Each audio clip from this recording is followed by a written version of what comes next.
las organizaciones culturales en Latinoamérica y en España, aparece en escena una forma que apunta a la sostenibilidad del sector cultural y en particular a la sostenibilidad de los procesos artísticos y creativos que son los mercados culturales. Tradicionalmente, la forma festival era la forma en que, por lo menos en Latinoamérica, se concebían los espacios de intercambio. Los festivales, me precio de dirigir el más antiguo de América Latina, el Festival de Manizales, tiene 45 años de existencia. Yo lo dirijo hace muy poco, hace 30 años, con lo cual la juventud al poder, ¿no? Con lo cual realmente se ve una manifestación bastante interesante. En el año 68, que es cuando surge el festival, tenía un referente muy claro, que era la relación con una instancia creativa del momento, que era la política. La dimensión política subsumía el discurso estético, pero adicionalmente también generaba algún proceso de intercambio que se fundamentaba en la política. Recuerden que en los años 60, Latinoamérica y España, hablemos de Iberoamérica como concepto, tenía un predominio de gobiernos dictatoriales. Colombia era un país que no vivía la dictadura, vivió un cortísimo periodo de dictadura en el año 58-59, pero escapó y era realmente un territorio, digamos, ajeno a esta forma de gobierno. En esa medida era una especie de territorio conquistado para la palabra y el gesto, y sobre todo para discursos que planteaban que el cambio estaba a la vuelta de la esquina. Ese era el fundamento de los intercambios y la posibilidad de hablar sin censura, la posibilidad de soñar una sociedad más justa, un futuro mejor, que luego vemos hoy, en el siglo siguiente, que ese futuro ya pasó, que el futuro que nos esperaba era el capitalismo salvaje y no aquellas utopías socialistas con las que soñaban los jóvenes de los años 70. Entonces, en ese momento esos eran los elementos recurrentes y un poco la posibilidad de intercambio que se generaba a partir de esos discursos estéticos.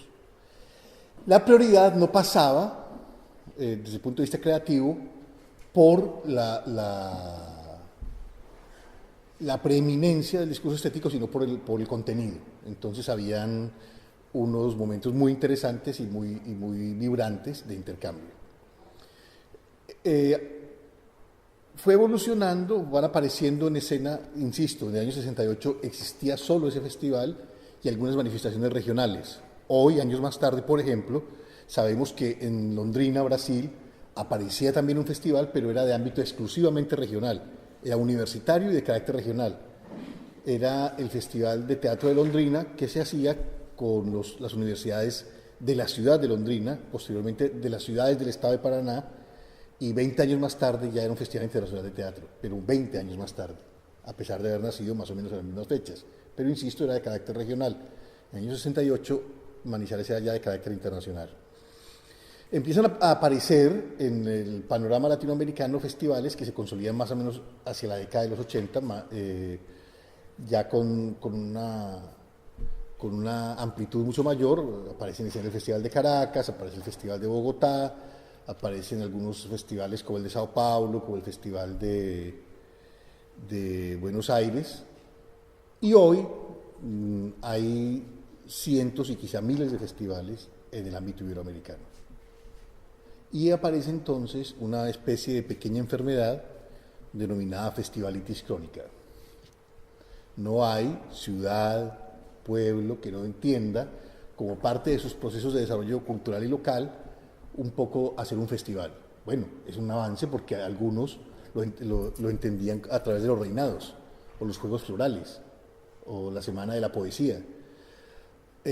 Muchos lo entendieron a través de los festivales culturales, no necesariamente teatrales, y luego alguna deriva hacia lo teatral. De hecho, en mi país, Colombia, están detectados por el Ministerio de Cultura 138 festivales del ámbito teatral.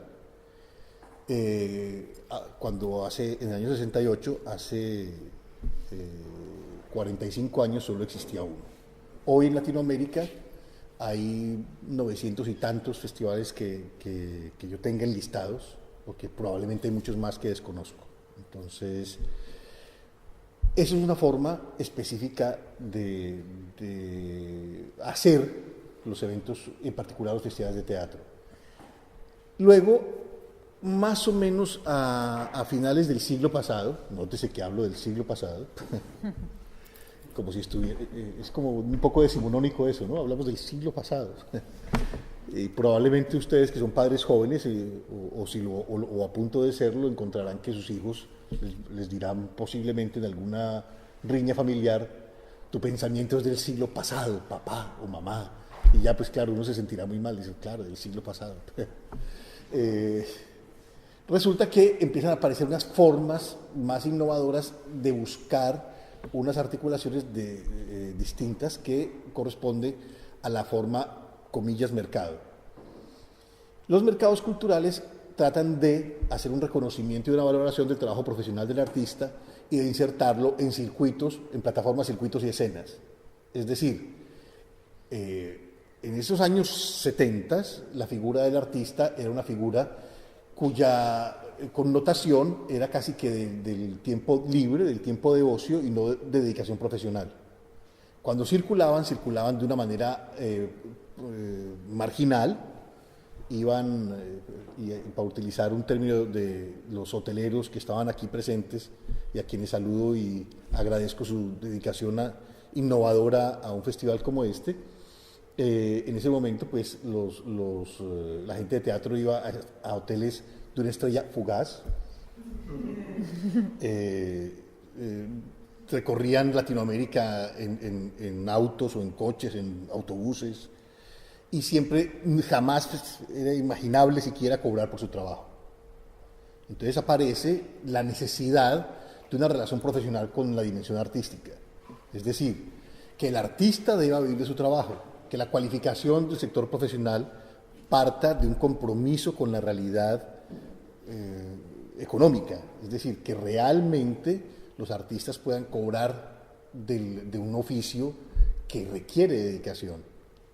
Un pianista, por ejemplo, un pianista profesional ensaya 8 o 10 horas frente a su piano para hacer una docena de conciertos al año.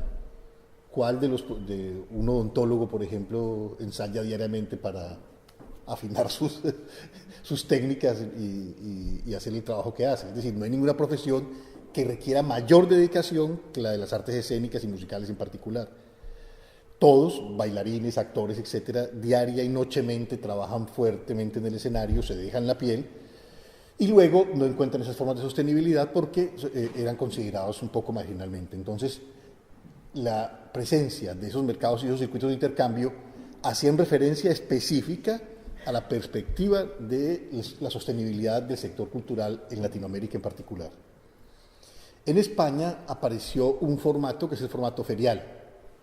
Ustedes lo conocen mejor y seguramente Pau Yacuna, cuando está aquí, expondrá el modelo de la Fira de Tárrega, que es sin duda un modelo muy importante, que es bastante simbólico y muy representativo del modelo ferial de gestión.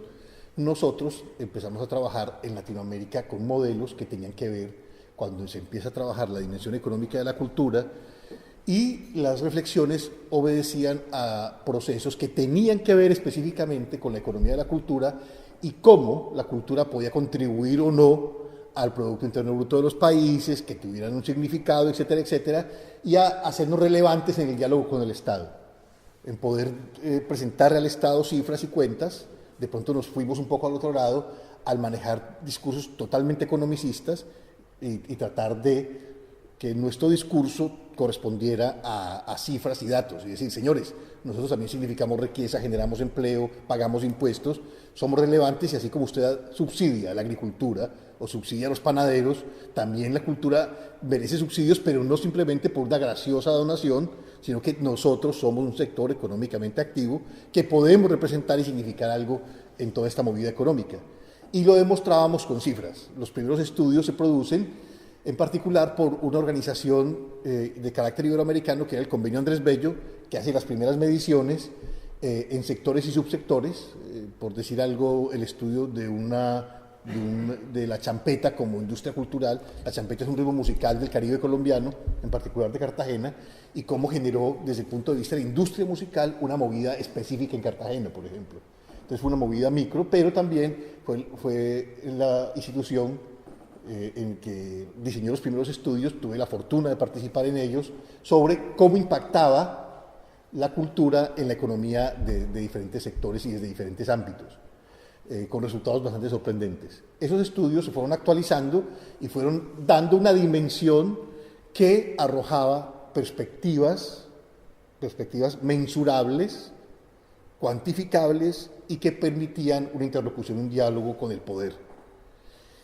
Desde esa perspectiva, entonces, empieza a hablar de mercados y a manejar el discurso de la economía tradicional en relación con los mercados. Mercados en donde se vendía innovación, donde se vendía creatividad, donde se vendía un intangible, pero que también era mensurable. Entonces, desde esa perspectiva se usan metodologías y técnicas como las ruedas de negocios, como los spin-offs, etcétera, etcétera, lo que pasa en todos las incubadoras de empresas culturales, lo que aquí llamaban viveros en Cataluña, los clústeres culturales, etcétera, etcétera, que empezaron a dar frutos y a poner de relieve la perspectiva de un crecimiento importante del sector creativo y en particular del sector de las artes escénicas, que es el que nos ocupa acá. Desde luego la música, con el concepto Performing Arts que tienen en Norteamérica, que implica teatro, música y danza, tenían un despegue muy particular y muy singular en la medida en que la música tiene un camino más o menos claro desde la perspectiva de industria cultural. Nosotros, que en realidad no somos una industria cultural, sino que somos una matriz de las industrias culturales en la medida en que hacemos algo que es irrepetible y único en una noche y singular, que luego puede convertirse en matriz en la medida en que puede ser reproducible o no. Los actores son la base fundamental de los elementos audiovisuales, cine, televisión, etcétera. Entonces ahí sí seremos reproducibles, pero en tanto somos de las artes escénicas, somos una matriz cultural según los estudios de todos los que han participado en estos procesos. Es decir, no creemos que sea específicamente una industria cultural, sino una matriz cultural. No obstante, somos susceptibles de circulación, de distribución y desde luego de apostarle a la sostenibilidad y a generar modelos de gestión y de autosostenibilidad del producto cultural. Desde esa perspectiva se crean entonces los mercados y aparecen singularmente, algunos que quiero relevar y decirlo rápidamente, dadas las limitaciones de tiempo, como el mercado cultural de Salvador Bahía Brasil, que es el pionero en Latinoamérica, aparece en el año 99. Allí se trabajó fuertemente en Brasil, tuvimos la ocasión de trabajar en ese mercado y de generar un modelo muy interesante que partía de las premisas antes señaladas de una cultura empresarial para las artes, pero que también era pionero en una cosa fundamental, que era la relación de ese Brasil, que como bien dice su himno, es una especie de impávido coloso que estaba de espaldas al resto de América Latina, y conseguimos hacer un diálogo Brasil-América Latina, porque el mercado era latinoamericano. Ustedes recordarán que la lusofonía, el carácter de la lengua portuguesa, los ha hecho un poco aislados, pero que en los gobiernos de Fernando Henrique Cardoso y Lula da Silva, se implanta la obligatoriedad de la enseñanza del idioma español como segunda lengua. Entonces hay la posibilidad de un intercambio, de abrir una puerta y que en los mercados latinoamericanos haya ese diálogo. Eso era lo que queríamos implantar. Desde luego era una labor muy titánica, muy difícil en un país tan gigante como Brasil y en una ciudad como Bahía, que tiene una producción cultural enorme, muy autocentrada. En realidad, debo decirlo un poco críticamente, hay una especie de concepción brasilerocéntrica del mundo, sobre todo desde la perspectiva del consumo cultural. Ellos consumen prioritariamente el producto cultural brasilero, y en Bahía el producto cultural bahiano. Entonces es una cosa muy curiosa. Para decir algo, llevábamos a Cesárea Borá, por ejemplo, al mercado, y le teníamos que poner con Virginia Rodríguez, que era una cantante local, una mujer maravillosa, tan maravillosa como Cesarea Evora, pero la gente no iba a ver a Cesarea Evora si no la poníamos al lado de Virginia Rodríguez. Es decir, una estrella mundial y una estrella local, pero la que llenaba el teatro era Cesarea Evora, ¿no es cierto? Era una cosa muy curiosa. Fue una experiencia de trabajo maravillosa, para mí fue muy enriquecedora y aprendí mucho de ese universo brasilero y de esa posibilidad y esa perspectiva de diálogo.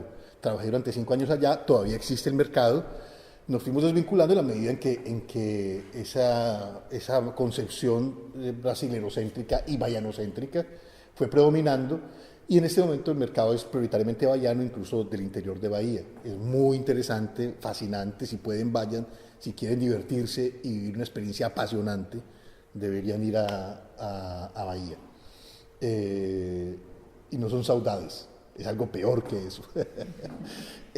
Luego participamos en la creación de México Puerta de las Américas. México Puerta de las Américas fue una experiencia rica y poderosa, se generó con la presencia del maestro Mario Espinosa Ricalde, que mañana estará con nosotros. Mario era el secretario del Fondo Nacional para la Cultura y las Artes. Él rediseña los conceptos como el FONCA, que es un modelo latinoamericano importantísimo para la sostenibilidad del sector cultural. Aplicaba los recursos del Estado y de lo público al sector y hace un mercado en que recoge las experiencias de los mercados internacionales, en particular los mercados norteamericanos, como el mercado de Arts Presenters o los mercados canadienses, además con las experiencias que hemos tenido en el mercado de Salvador, y se crea y se genera un nuevo modelo. En ese modelo empieza desde luego a priorizarse la potencialidad del mercado exportador mexicano y la oferta mexicana, pero también la oferta iberoamericana. En esa medida se genera un mercado potentísimo, Puerta de las Américas, con mucho rigor, con un trabajo sistemático y articulado, pero lamentablemente en la medida en que era de origen gubernamental, el FONCA era una dependencia de CONACULTA, que es el Consejo Nacional de la Cultura y las Artes de México, que trabajaba articuladamente con la Universidad Nacional Autónoma de México, con el Ministerio de Relaciones Exteriores de México y con el INBA, con el Instituto Nacional de Bellas Artes. Entonces esa articulación funcionó maravillosamente, pero con el cambio de gobierno y aquel complejo adánico que tienen cada uno de nuestros gobernantes, pues se acabó.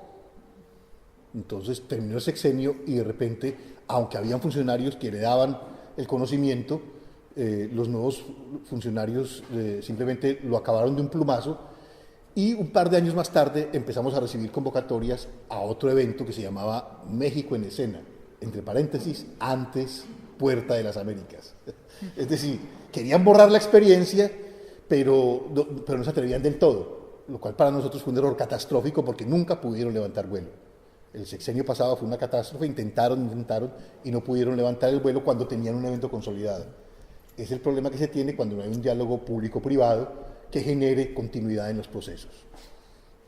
Puerta de las Américas entonces lamentablemente no continuó y subsisten algunas fórmulas, especialmente en Guadalajara. La Universidad de Guadalajara tiene una feria de la música que está en crecimiento, y tiene adicionalmente pues ustedes conocen la Feria del Libro de Guadalajara, pero está creando también con las dimensiones famosas de los mercados mexicanos, está tratando de crear un fuerte festival de artes escénicas que tenga que ver con el diálogo con el mercado también.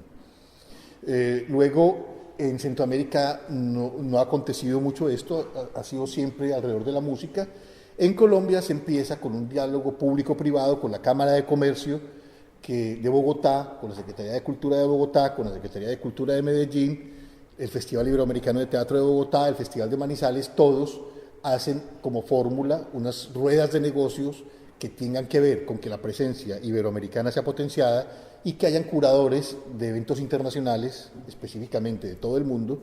Ustedes saben que el Festival Iberoamericano de Teatro de Bogotá es uno de los más grandes del mundo, si no el que más. Tiene al año, convoca 210 compañías, bienalmente, no es anual, convoca 210 compañías, tiene más o menos 3 millones de espectadores, de ellos 350.000 compran ingresos. Los ingresos más o menos por taquilla son de unos $7 millones. Entonces es un festival realmente potente. Y dentro de su espacio tiene un mercado de las artes escénicas que se llama Ventana Internacional de las Artes, al que van entre 150 y 200 programadores internacionales, al que hemos especializado específicamente en teatro, música y danza iberoamericanos.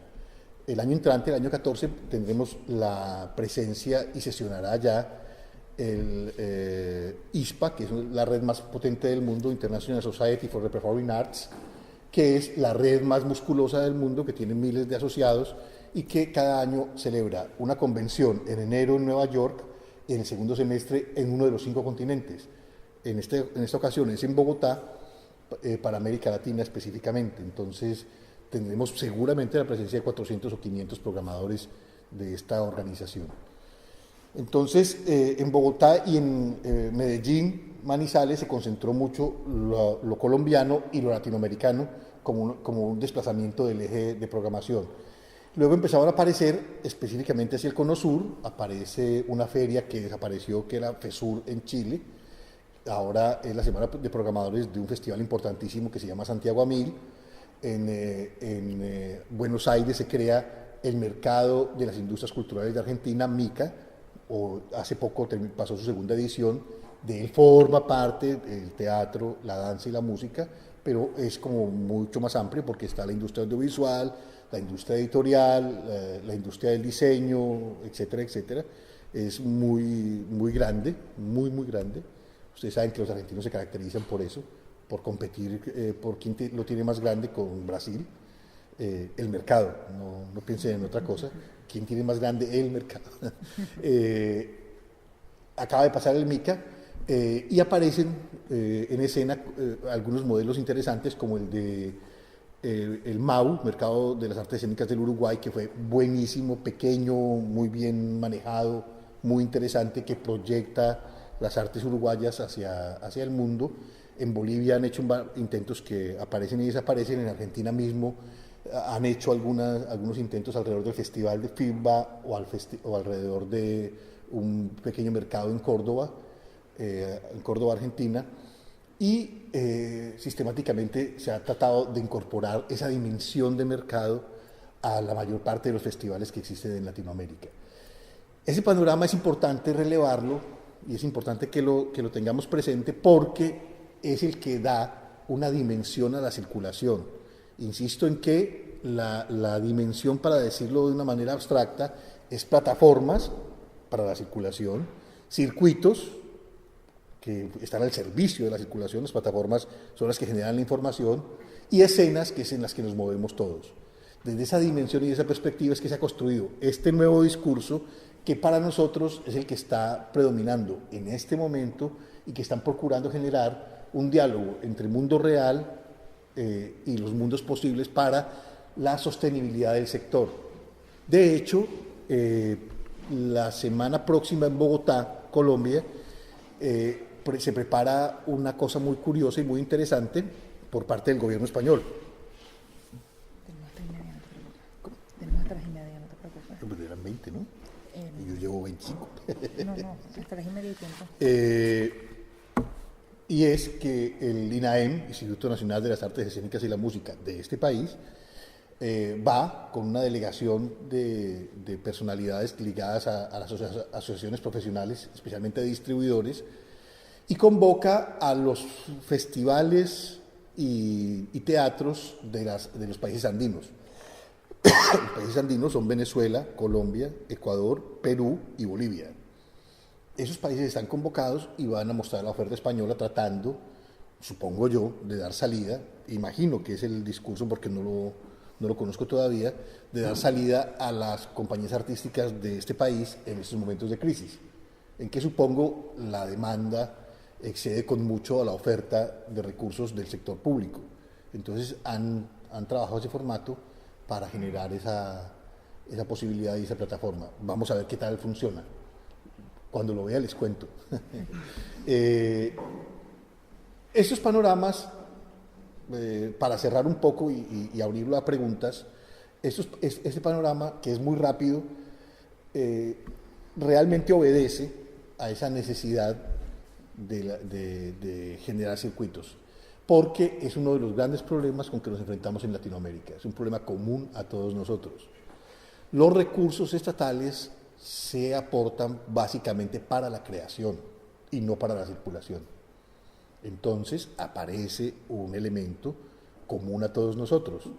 Casi todos los ministerios empezaron a generar posibilidades de convocatorias.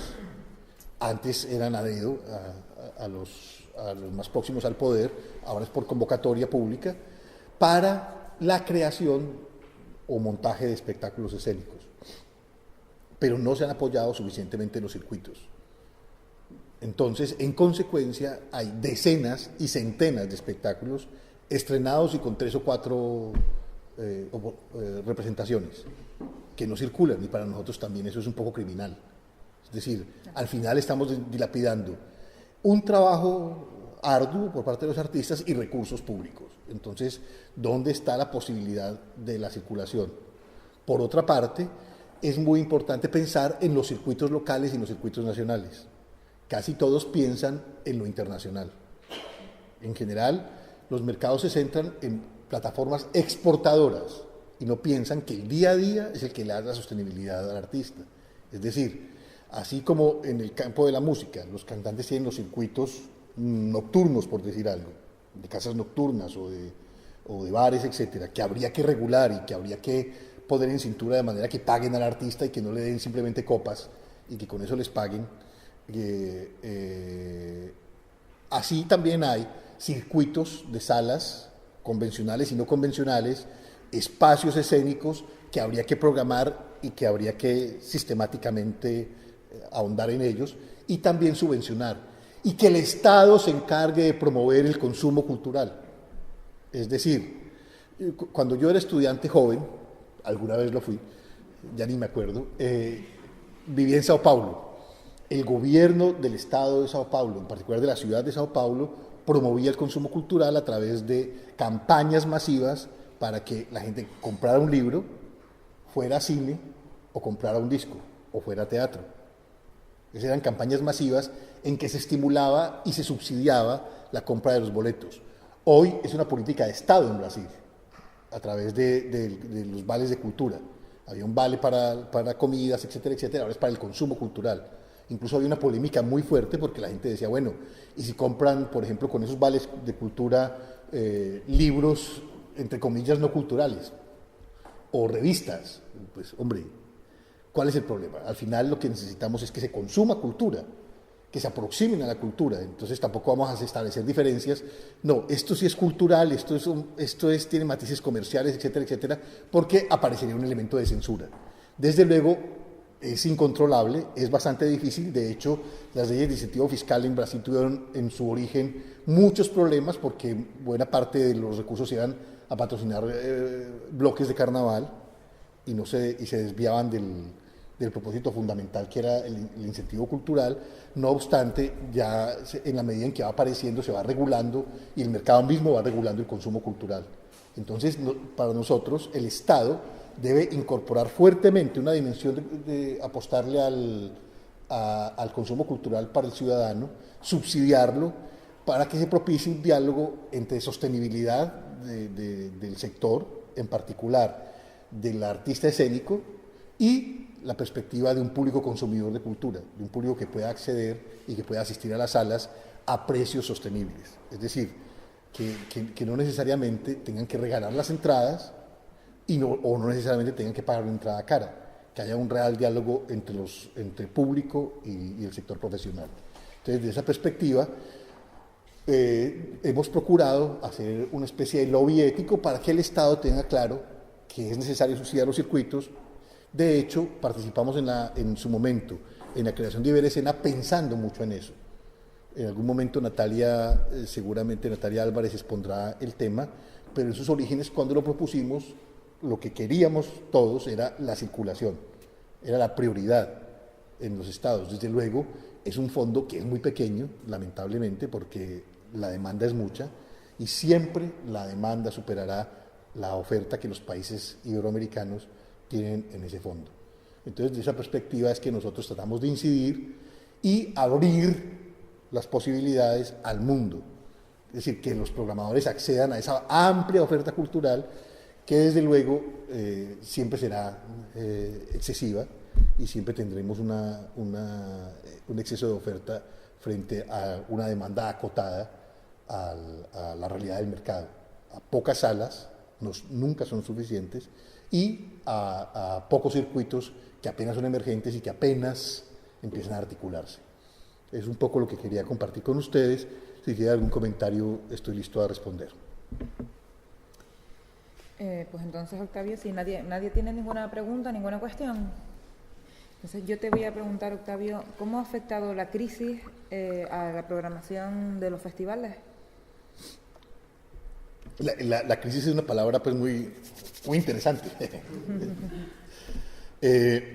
Porque en general en España se cree que, o sea, hoy los españoles creen que son los dueños de la crisis. Resulta que, como nosotros hemos estado en crisis, en ella vivimos, pues nosotros nos miramos como con asombro y les decimos, ah, sí, ustedes tenían 100, ahora tienen 40, pero nosotros teníamos 10. Entonces, al final tampoco para nosotros hay formas creativas de asumir la crisis, hay formas creativas de asumir los problemas, y precisamente por estar en este sector es que tenemos la obligación de reinventarnos, de relacionarnos con ese entorno. Desde luego, la proliferación de agrupaciones culturales, en el caso de Medellín, yo trabajo en Medellín, es mi ciudad preferida en Colombia. Medellín tiene un modelo muy curioso y muy interesante, muy innovador de gestión. A partir de hace 10 años entró un alcalde que se llamaba Sergio Fajardo, matemático e independiente desde el punto de vista político, que revolucionó los conceptos de la relación entre poder, cultura y educación, y logró una transformación fundamental y radical de la ciudad de Medellín.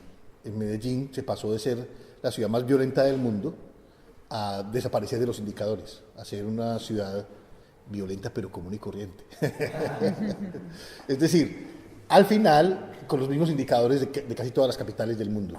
Insisto, era la más violenta del planeta, desde luego ligada a los fenómenos del narcotráfico y a esa cantidad de fenómenos que todos conocen, porque cuando se habla de Colombia, los que son bondadosos hablan de telenovelas, de café, hablan de mujeres guapas, pero los que leen la prensa dicen narcotráfico. Este caballero incidió fuertemente a través de la educación y la cultura en el poder transformador, y el poder transformador de esas dos dimensiones, en cambios fundamentales en la sociedad de Medellín y de Antioquia. Para que se hagan una idea, el 45% del presupuesto, 40% en educación, el 5% en cultura. Recuerden que la UNESCO recomienda invertir el 1% del presupuesto del Estado en cultura. Allí se invertía el 40% en educación, el 5% en cultura. Generaron un impacto fuertísimo en las comunidades y en la manera de percibir por parte del ciudadano su relación con el Estado. Ese efecto transformador ha logrado que 10 años más tarde, hoy, primero Fajardo, luego Aníbal Gaviria es el actual, Alonso Salazar el anterior, dando continuidad al discurso, mantuvieran ese efecto transformador. Entonces, desde esa perspectiva, apareció una inversión muy potente en cultura, que hoy, con visión crítica, porque todos, y es un factor importantísimo, en el momento en que el narcotráfico generaba bombas indiscriminadamente, violencia indiscriminada, era una cosa terrible, la cultura mantuvo la llama viva, la llama encendida. Todos nos propusimos mantener las salas abiertas, por ejemplo. Si había un espectador, se hacía la función. Recuerden que, o no recordarán porque pues muchos ni siquiera se lo sabían, pero la gente recibía amenazas específicas. Decían, los niños buenos se acuestan a las 10, porque a los malos los acostamos nosotros. Decían las amenazas anónimas, ¿no es cierto? Pues nosotros decíamos, pues si nos consideran malos, aquí estamos. Y las salas se mantenían abiertas, las salas de conciertos, etcétera, etcétera. Es decir, la cultura mantuvo vivo el espíritu de la ciudad. Fue desafiante y hoy parece anecdótico y parece poca cosa, pero en ese momento de verdad, se jugaban la vida de estos ilustres colegas.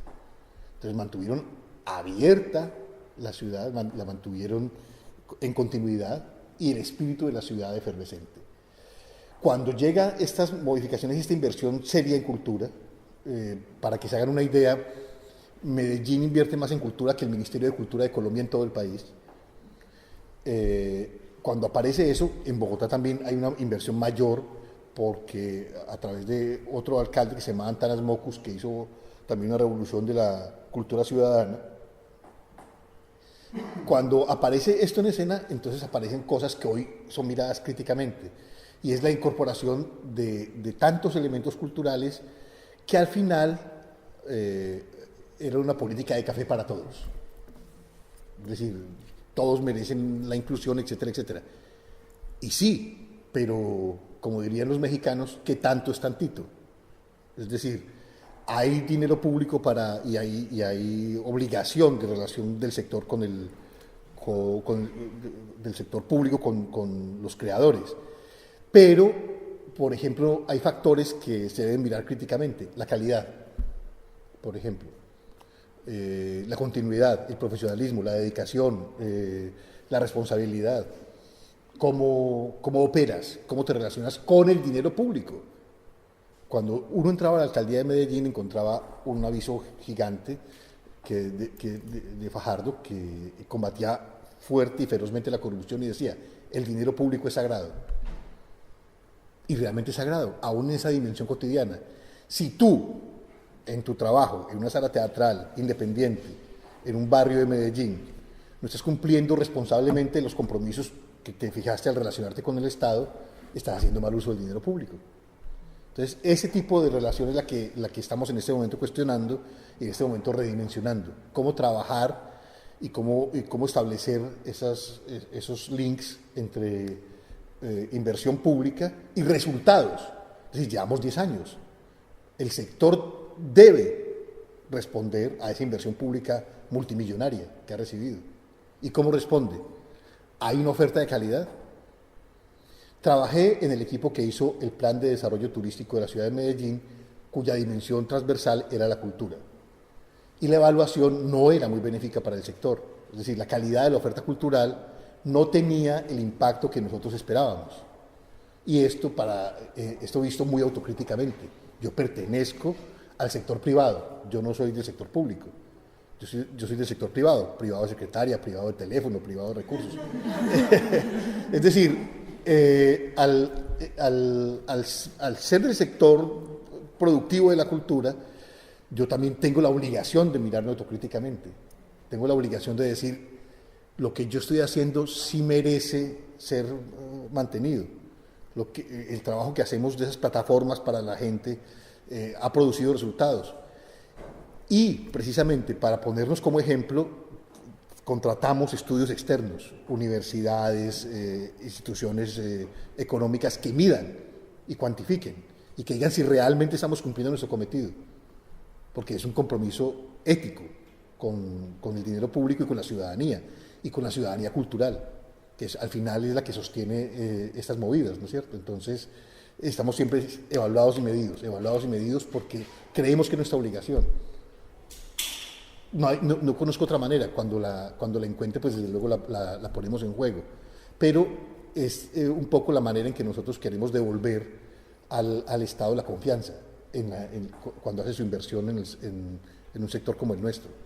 Es decir, estamos pregonando que el sector puede ser sostenible, entonces tenemos que decir sí, tanto que hay 47 agrupaciones que han circulado por tanto dinero, tantos contratos, tanta cosa, etcétera, etcétera. Es decir, mostrar realidades, resultados y no mero discurso. No estar planteando meras hipótesis y que en el futuro seguramente la sociedad será mejor, el mundo, la vida, los pajaritos, mis hijos, qué sé yo. Esos sueños maravillosos, igualitarios. Tengo que demostrar, aparte de esos sueños maravillosos que compartimos todos, yo también fui hippie, tenía barba, pelo, gafas, o sea, y vivía más bueno que ahora. Ahora pues trato en el tema de la productividad, en su momento fui feliz, hoy también. El planteamiento entonces tiene que ver con eso, cómo respondo al Estado. no únicamente y a mis colegas y a la profesión, y cómo se genera una especie de ecosistema sostenible entre nosotros mismos, y cómo tratamos con respeto al colega, porque es que el respeto pasa también por cómo me relaciono desde el punto de vista profesional.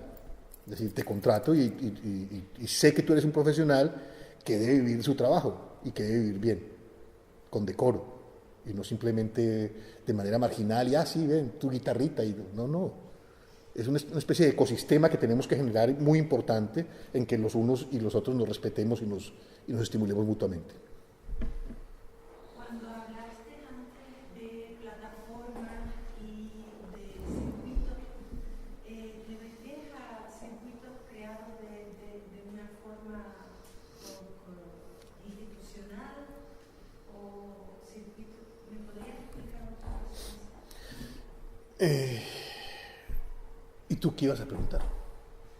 Yo iba a responder un poco bueno, en realidad quería comentarte desde aquí, ¿no? Que todo esto que estás hablando de cómo tenemos que funcionar entre todos es muy bonito, ¿no?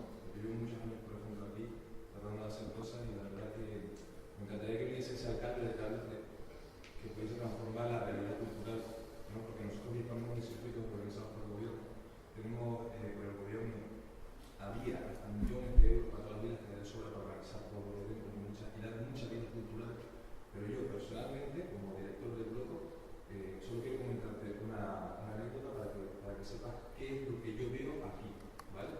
Yo, es porque de Brasil, el trío eléctrico, supongo que lo conoces, ¿no? Claro, en Bahía. Nosotros Es muy bahiano. tenemos la capacidad económica de montar un trío eléctrico, pero montar un trío canario, que es una plataforma de obra, como nos ponemos arriba y tocamos ese San Martín de Salvador de Bahía, ¿no? Entonces yo se lo presenté a fiestas en Santa Cruz y ellos no sabían lo que era. A los 4 días me llama la persona que organiza el carnaval de Santa Cruz diciendo que habían podido contratar a Carreño Brown y traer un trío eléctrico de Barcelona, ¿vale? Nosotros éramos 50 personas tocando en percusión abajo, una banda de 16 personas subió en el primer trío eléctrico canario por 7.000 euros para cubrir gastos, ¿vale? Y cuando se enteraron de lo que era un trío, y lo de la samba, quería llamar a Carreño Brown que costaba 60.000 y un trío eléctrico que costaba 60.000. Esta es la realidad a la que yo me enfrento todos los días, ¿no? Entonces, me encantaría que viniese ese alcalde, que te quedases por aquí, pudiese gestionar un poquito las cosas, ¿no? O si se te ocurre finalmente, encuentras una solución, porque claro, o sea, se te queda una cara de idiota, entiendo lo que te quiero decir, se te quitan las ganas. Si nosotros seguimos porque tenemos muchas ganas y queremos un nuevo proyecto, básicamente, porque yo no creo en la gente que está con esos circuitos, ¿no? O sea, al final acaba todo como muy reducido a ciertas productoras y a ciertos sitios. Entonces, yo entiendo el mensaje que nos da, pero veo muy difícil luchar aquí contra eso y sigo haciéndolo. Yo siempre he trabajado desde la independencia. Tuve un paso fugaz por el Ministerio de Cultura de Colombia de 2 años, donde implanté muchas de esas ideas. Generé procesos que tenían que ver con las redes y los circuitos y los apoyos económicos del Estado hacia eso. Cumplía mi tarea, adiós. No me gusta trabajar en el Estado, debo decirlo, pero es mi carácter de independiente. Esas plataformas y esos circuitos corresponden a iniciativas privadas, a iniciativas de productores independientes en toda Latinoamérica. Hace 22 años creamos redes que empezaban a generar posibilidades de circulación y de articulación, y cuidadosamente seleccionamos a los colegas que fueran independientes. Nixon, por ejemplo, es de un festival que cumple 30 años, es que cumples tú.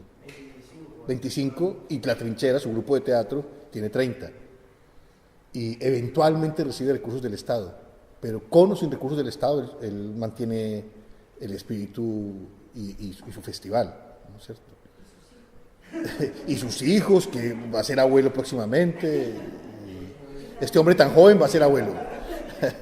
Es decir, pero mantiene una relación ética con los colegas. Es decir, cuando es invitado una agrupación teatral al Festival Internacional de Teatro de Manta, una ciudad de la costa pacífica ecuatoriana, pesquera, maravillosa, llegas allá y eres tratado con mucho afecto, en espacios adecuados, con una producción adecuada, eres remunerado por tu trabajo adecuadamente y luego te articulas con circuitos generados por él mismo con la gente de Guayaquil y de Quito. Entonces puedes tener 2 o 3 ciudades ecuatorianas cuando vas a un festival. Y se articula con Manizales, se articula eventualmente con un colega de Uruguay, etcétera, etcétera. Tratamos de generar un pequeño circuito, pero siempre desde la independencia. Y siempre desde el respeto por el colega. Es decir, sabemos que estamos en este microcosmos y que, y que nosotros merecemos todos ser tratados así. Y el respeto por el trabajo pasa por tu cama y por tu mesa.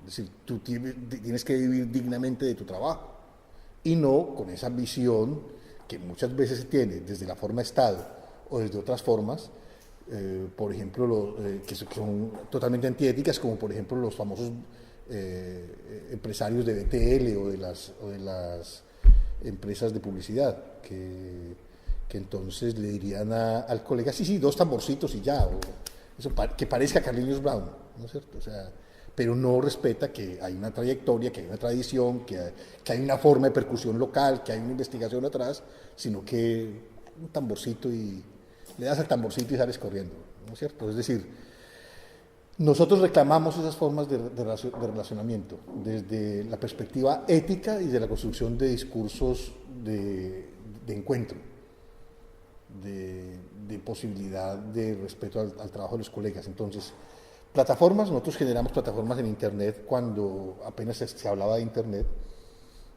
Llevamos 22 años haciéndolo y en Internet estamos hace como 19 y empezamos a trabajar desde cuando se hacía por códigos, pues eso que era Internet pero con señales de humo. Entonces hoy, pues, esto que ustedes ven hoy, pues son cosas que dicen, bueno, pues sí, claro, normal, pero en su momento nosotros nos cargábamos unas maletas llenas de videos para poder intercambiar, ¿no es cierto? De hecho, cuando hicimos el primer mercado de Bahía, a mí me divertía mucho porque es una anécdota que suelo contar, porque nosotros en el Hotel Tropical de Bahía, un hotel muy bonito en Campo Grande, en Bahía, utilizamos un par de pisos. Yo le pedía a la jefe de aseo de los pisos, le decía, señora, por favor, permítame ver la basura de esos 2 pisos. La señora desde luego me miraba como un pervertido, ¿no? O sea, ese tipo, ¿qué va a hacer con la basura?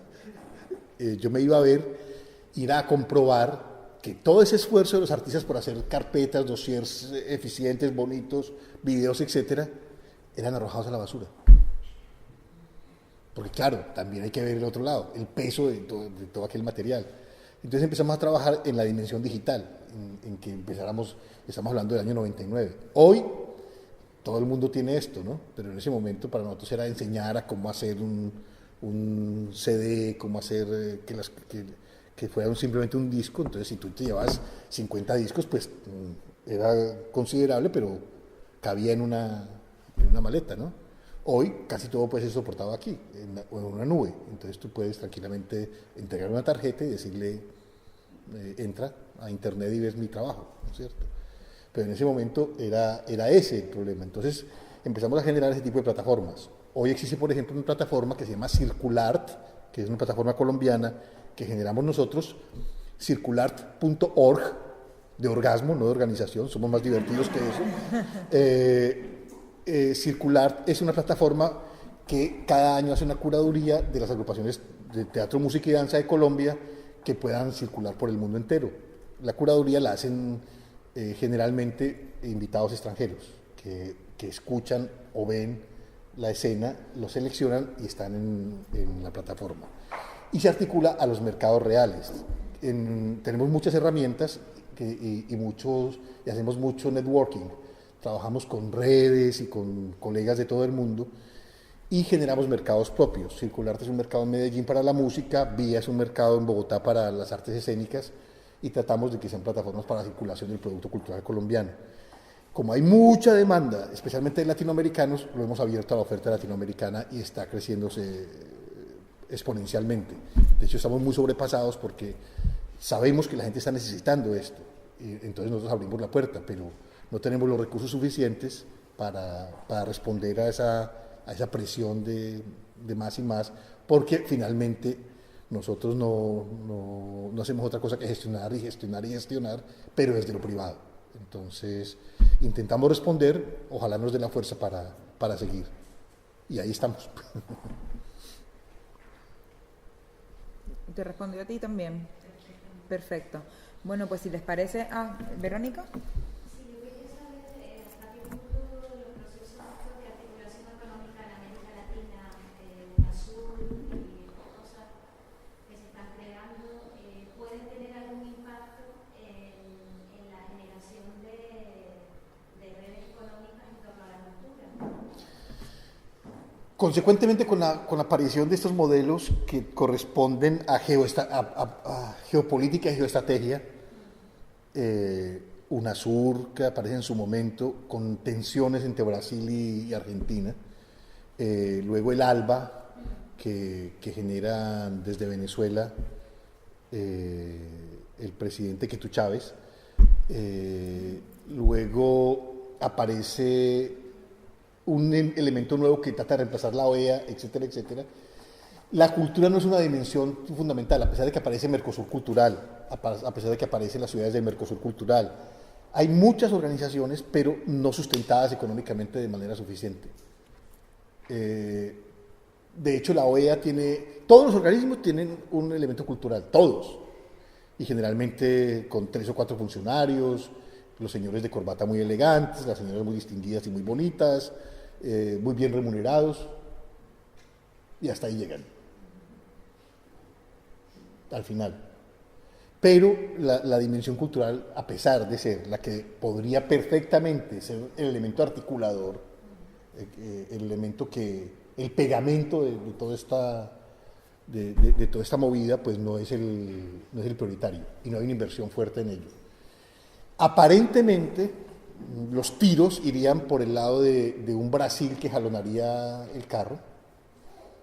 De hecho, vamos a hablarlo claramente y lo voy a hacer de manera políticamente incorrecta. Existían o existen las plataformas Iber, que en general han sido lideradas por España. Iberescena, Ibermúsica, Ibermuseos, ¿qué más hay Iber, Natalia? Iber todo, ¿no? Ahora acaban de crear la Iberartesanías en una reunión de Medellín de la semana antepasada. Iber o divertido. El Iber eran unas plataformas. ¿Cómo? Ibermedia, que fue el origen. La primera fue Ibermedia, la segunda Iberescena.